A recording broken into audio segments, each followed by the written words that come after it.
How can wine bring two cultures together? This is what we are going to see with the company Vines by Rosa from the Royal Museo in Paris.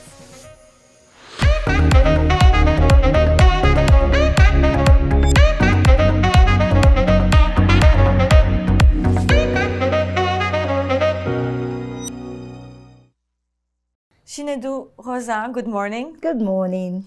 You created Vines by Rosa. What led you to specialize in the wine industry and to create this company? Oh, I keep answering this question, and sometimes I say out of frustration because I couldn't get a job in the wine industry when I came to Bordeaux, to France. And I've been in the wine industry for nearly 25 years now.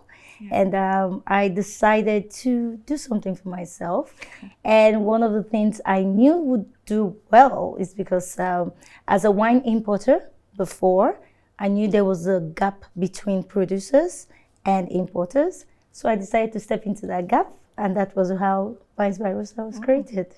So you created your own opportunity. Yes. Exactly. You did it by yourself. If you're not given the opportunity, you can create it. So that's what Vines by Rosa And so did. what is the main mission of Vines by Rosa? Well, Vines by Rosa is like the plant in front of the vineyards. If you go to a vineyard, you would see a rose in front of the vines. And I have decided that creating my business was more for the African, to protect the market from substandard wines or substandard products. So I have the opportunity to be here in Bordeaux and in France and also part of Europe to work with brands that are very particular about quality.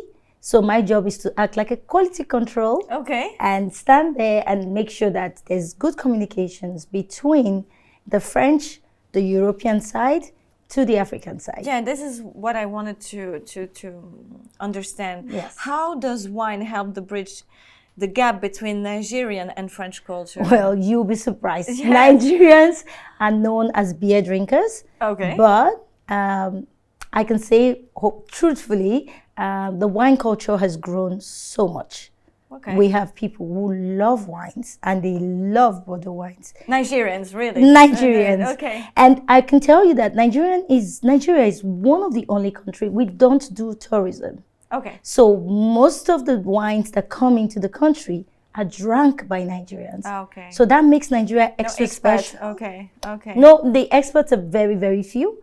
And we are a country of 250 million people with an age bracket of 18 to 55, over 60%. So you can imagine it's a very young, very energetic and upcoming group of people who drink wine. And as a Nigerian pioneer in the French wine industry, how has the appreciation of French wines evolved in Nigeria, and thanks to your work? Oh, thanks to my work. I don't want to take all the credit, but I have to say I was lucky. I was at the right place at the right time. I started the wine industry in 1999 with my late husband, and it was when champagne was just coming into Africa. And Nigerians, we love to party. We love to enjoy ourselves. We love having friends. We love having weddings.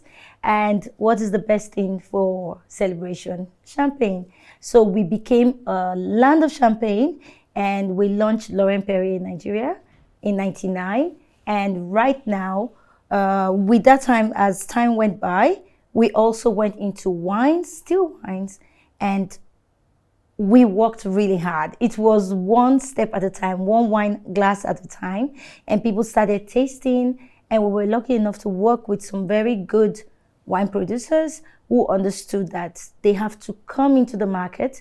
Nowadays, it's getting better, but during my time, and this is why Vines by Rosa came up, because we didn't have much of that.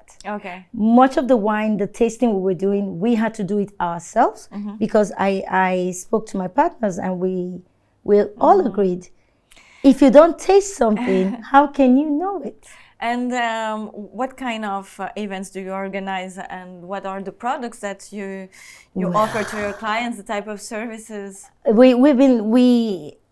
So in Nigeria, we're very proud of our food. We love our cuisine. No matter who you are, no matter where you're from, If you're Nigerian, once you travel, you're looking for your food.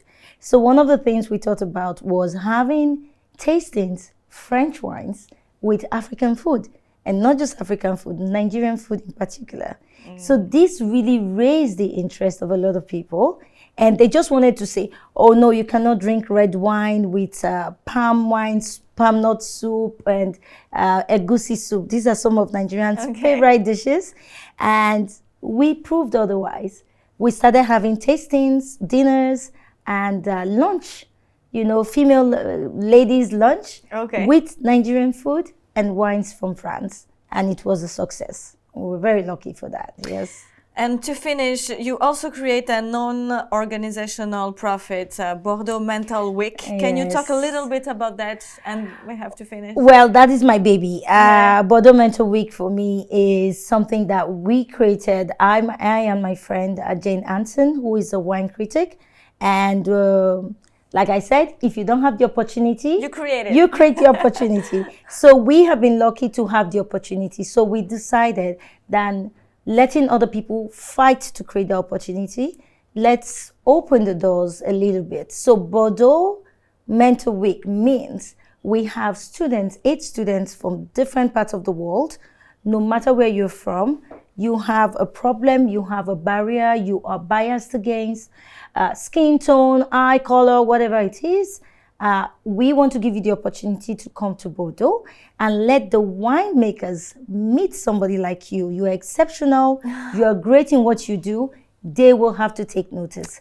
And that is what Bordeaux Mental Week has been doing. And it's the 4th year. In February, we're going to start a new selection of students.